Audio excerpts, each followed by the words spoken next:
Mungesa e tregut, ndryshimet klimatike dhe mungesa e fuqisë punëtore kanë bërë që në disa zona të Myzeqes sipërfaqja e kultivuar me shalqi të reduktohet ndjeshëm.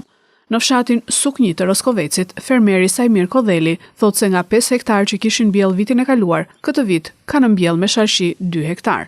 Gjithashtu në mungesë të punëtorëve janë familjarët që u vinë në ndihmë fermerëve. Vitin që kaloi modhem 6 hektar postan, si vjet ja rritëm deri 2 hektar postan. Se ky reduktim? Ky reduktim vajti se nga problemi i çmimit, bëhet postani goxha, po nuk ka çmim. Postani e pas që nuk kishim leverdi me 110 lekë vjetra, nuk kishe leverdi që ta mbidhjam edhe na 5 hektar bëra 2 hektar bostan. Dola me humbje, as punëtor nuk lava dot fidanin këto terra plerimet. Po thoj tërkon kam dal me humbje. Tërkon kam dal me humbje në bostani. Është herë fundi që mbjell me qenë që mora tokat me qera dhe do hej dorë edhe në bostani.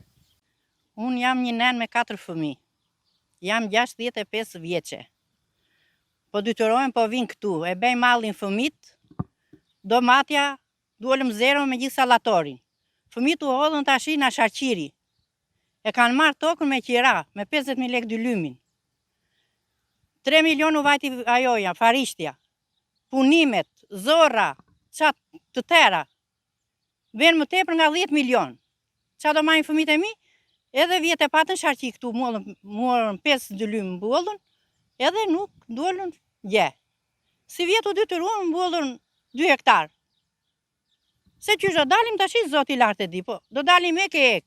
Kratë e fëmijëve të mi ikin. E njëjta situatë paraqitet edhe në zonën e Frakullës, që nuk është e njohur vetëm për kultivimin e luleshtrydhes, por edhe të bostanoreve. Agronomi Erando Troka thotë se nga 230 hektar sipërfaqe e mbjell me shalqi, tashmë është reduktuar në 130 hektar. Janë reduktuar pothuajse gjysmë për gjysmë të mbjellat. Sipërfaqja vitin e kaluar ka qenë 220-230 hektar dhe ka shkuar në 120-130 hektar. Pothuajse është 50% në përgjysmim. Cilat janë arsyet që kanë ndikuar? Arsyet unë mund të rendis 3 arsye kryesore. Është mungesa e tregut, janë kushtet atmosferike dhe mungesa e fuqisë punëtore, që çojnë në përgjysmimin e të mbjellave, jo vetëm me shalqi, por dhe me luleshtrydhe, dhe me domate, dhe me pjepër, dhe spec, se kultivoheshin në zonën tonë. Ndërkohë edhe në fshatrat e Levanit, sipërfaqet e kultivuara me bostanore janë reduktuar ndjeshëm. Sa i përket bostanoreve, vjet neve kemi dalë me humbje. Sepse tregu nuk ishte i përshtatshëm. Sa i përket sharqirit, kam pas sharqi vjetë dhe kam pas bërë me tip mikrosera, tunele që i themi ne. Sa ka qenë sipërfaqja që keni kultivuar vjet dhe sa sa? Unë vjetë kisha një 7-2 lymë, pak, po 7-2 lymë.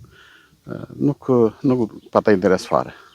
Edhe të tjerë që dëgjova, që kanë këtu, që kishin mbjellë. Përballë kësaj situate, fermerët pohojnë se nëse qeveria nuk do të ndërhyjë me politika mbështetëse, kultivimi i bostanoreve në këto zona do të reduktohet tërësisht.